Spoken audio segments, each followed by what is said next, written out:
Hello everyone, I am making this video because on the algorithm I keep seeing nothing but doom and gloom. Maybe that's just the reality around me. And I have been wondering what the relationship between mental issues and criminality is. Apart from the all-known and well-known psychopathy and other antisocial disorders, how do we differentiate between someone who's just evil and someone who just has an antisocial disorder? I've been checking online on Google through a little bit of history, and more often than not, mental illnesses had some sort of supernatural origin to them that was caused by a moral shortcoming or, I can explain it, punishment from God.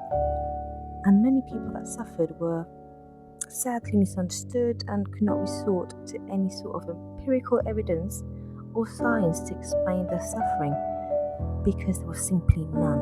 It just wasn't there. But how come that nowadays, whenever mental illnesses are behind an atrocity, it is not blamed onto evil necessarily, but to something inherited or like an outside source, trauma or family issues? And despite people being actually judged, their sentences are diminished because of these mental health issues. Is a criminal with poor mental health fully aware of their actions, or does their brain anomaly completely eradicate their moral judgment?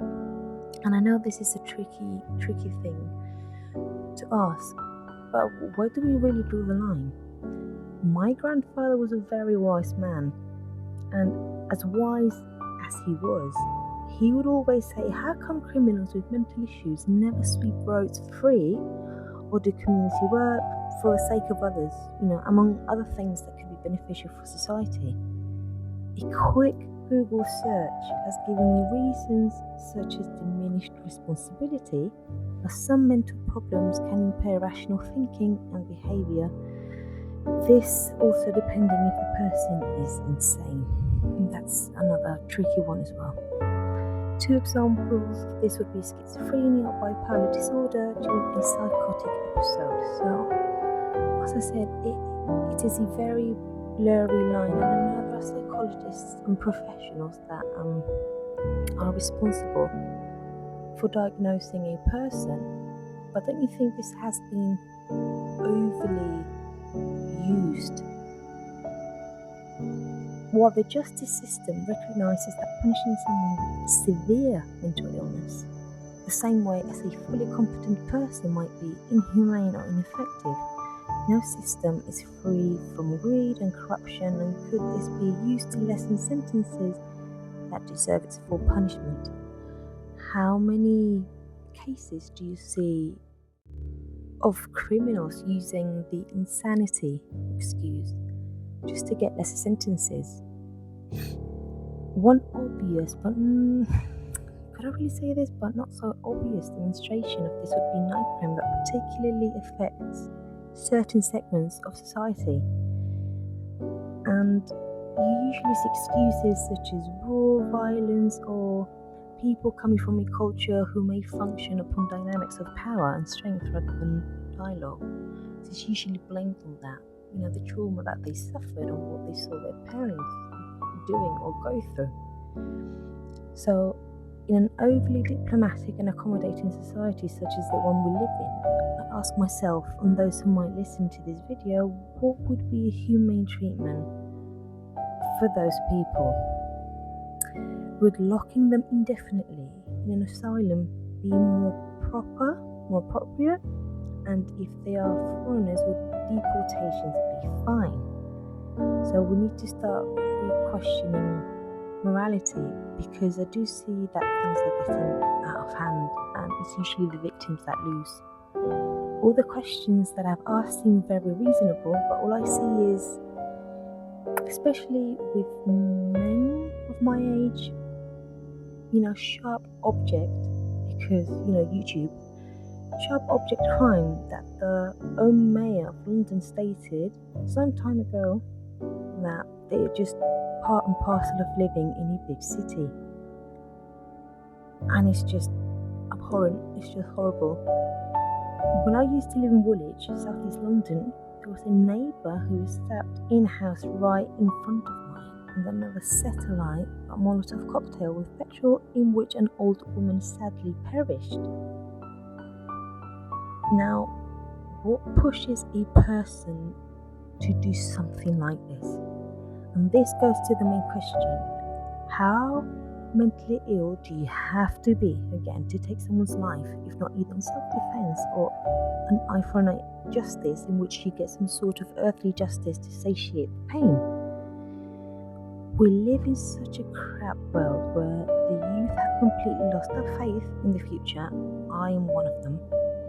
Consumerism is just an enticing drug to buy status, which will get you a bit of temporary attention, and people no longer live in communities. Everyone is just completely atomized, and we don't really have a support system. If you want to survive, you need to migrate to another town or country, and everyone is feeling hopeless because they feel like they can't change anything. Add to that the prioritisation of social short-term issues that don't really benefit people in the long run. I've often wondered how people my age felt throughout history and how they managed to survive through wars, famines, and lower standards of living, because apparently we live in the best era in history in terms of living standards, but we're so miserable. You all seem to feel nowadays this strange sensation that we have reached the top because there's nothing after it, but see life from the bottom of the abyss at the same time. It's just really weird. Natural selection sometimes works its karma by weeding out undesirable people through violence, and I know it sounds really harsh to say this, but it makes sense. As they say, you're killed by the sword and you die by it. But should we leave it to that?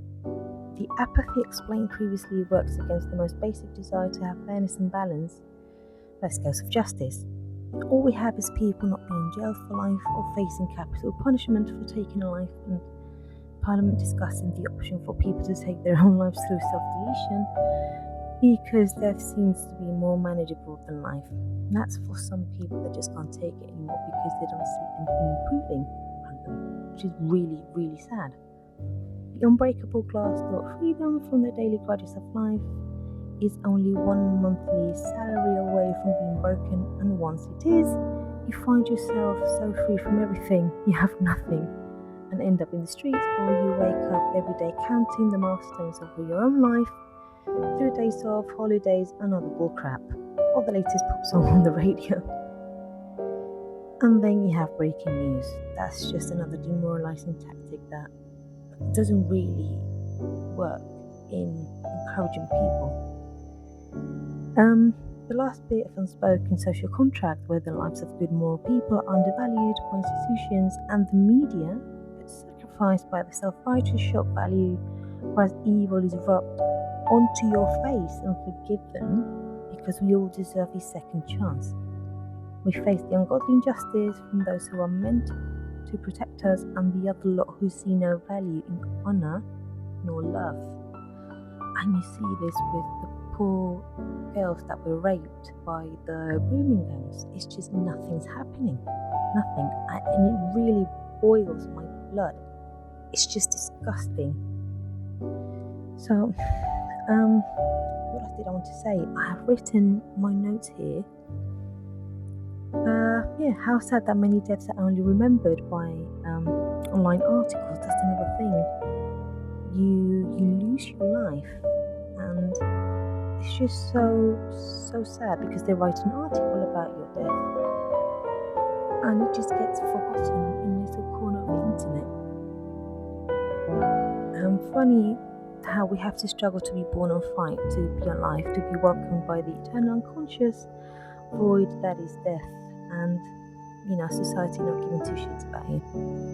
That same anger that leads to death also takes you to insatiable rage, and people seem to be waking up, which is a good thing. People are not necessarily waking up because, how can I explain it? Because they are really in a bad situation, and it's just hopeless. And I feel that myself as a woman who's a mother of 2 children, I feel that as well. when the pendulum swings back, which is happening already, I wonder if things will get better, because now we have hopes that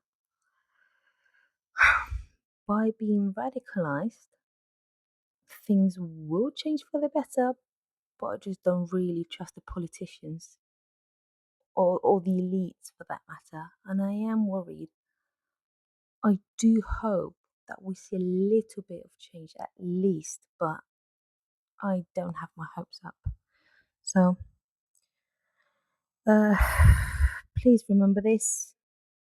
Don't look back in anger, but I don't think people are going to heed to that warning, and they will just be completely horrible, and many innocent people will suffer.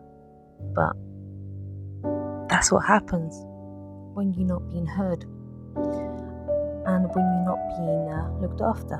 So I know not many people are going to listen to this video, but I hope that you can give your 2 cents, especially if you're from an older generation. What do you think is going to happen, and what advice would you give people my age? Thank you very much, and have a wonderful day.